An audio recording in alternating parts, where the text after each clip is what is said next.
Hello YouTube vintage stereo collectors and restorers. Here's one you don't see on the bench every day.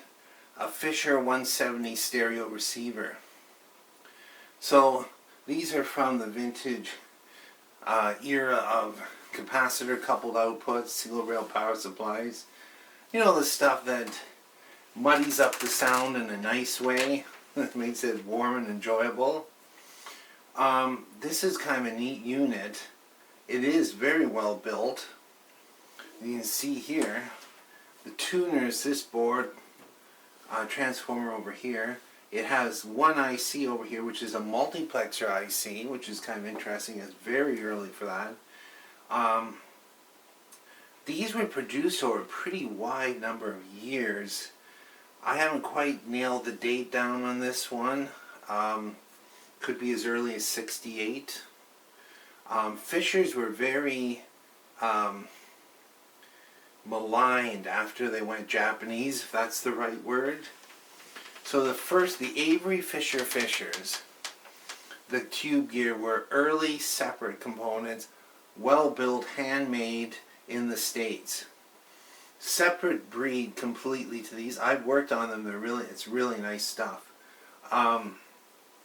This is after they were sold to Emerson, then to Sanyo.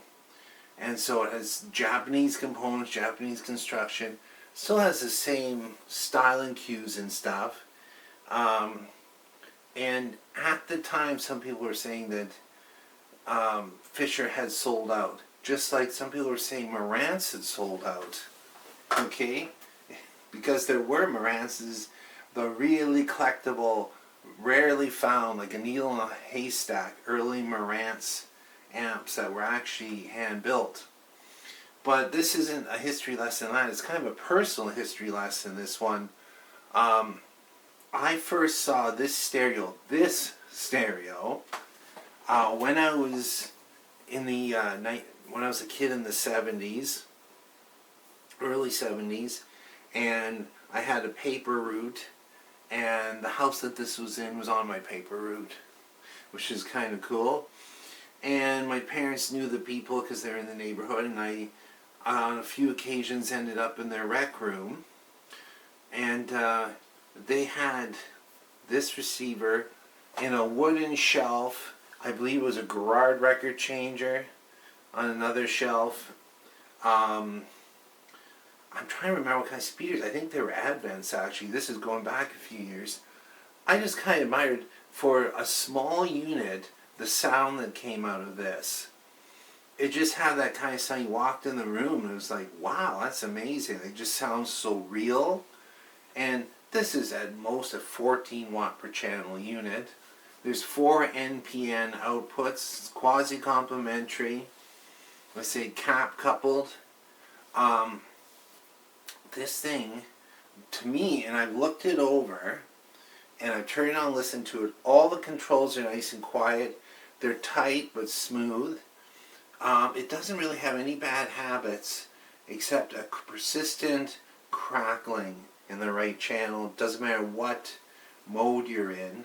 Maybe worse than phono. And then when I took a look at it inside, I saw a lot of wedge transistors, C458s, C460s, yeah, quite a few of those. But it has ALPS controls, and the good controls, the large body controls. It has these are the same switches that are in early Sansui. They are great switches, except sometimes they get broken off on the outside. But as far, this is like could handle AC current, no problem, these switches. They really last and they're easy to fix just with a little bit of spraying. In fact, I don't see any residue of them being sprayed with contact cleaner and then later, or a combination contact cleaner and lubricant. Nothing like that. I don't see that. It's just in really nice shape and still works. I am going to recap most of it as United Chemcons in it. But anyway, the story. So I had seen and heard this back in the 70s. And then, just a few days ago, well, a week and change ago, I saw it in a Facebook ad. And I was saying, oh, Fisher 170. I think that's what they had at a house I remembered. I just remembered that. And I was thinking, isn't that interesting? I haven't seen one of those around. And not a lot of people bought them, at least in this area. So then I made contact. I said, I'd like to buy it. And is it still for sale? Yes. They gave me the address. It was the house. It was the house. And I went there, and the people that are living there now weren't there at that time. They were like family. Didn't know much about the history of it, just that it was there. So here it is, the Fisher 170 from years gone by. And some people might look at this, and I'm getting some of this audio snobbery again. Might look at this and say, well, this is a lower line model. And so many reviewers I see these days, and I'm not faulting because you want to have lots of hits on your videos, right? But if they talk about a Pioneer or a Sensu, they're always talking about the upper end models, the big monster units. Well, do you know what I noticed? Here's who's buying these. It's millennials. And not many of them, in my experience, are going for the top end, the expensive ones that would cost you $1,000 to buy restored. They're buying stuff at the lower end because they want something a little more compact but still has the classic sound and a nice simple analog layout. It's a very appealing layout.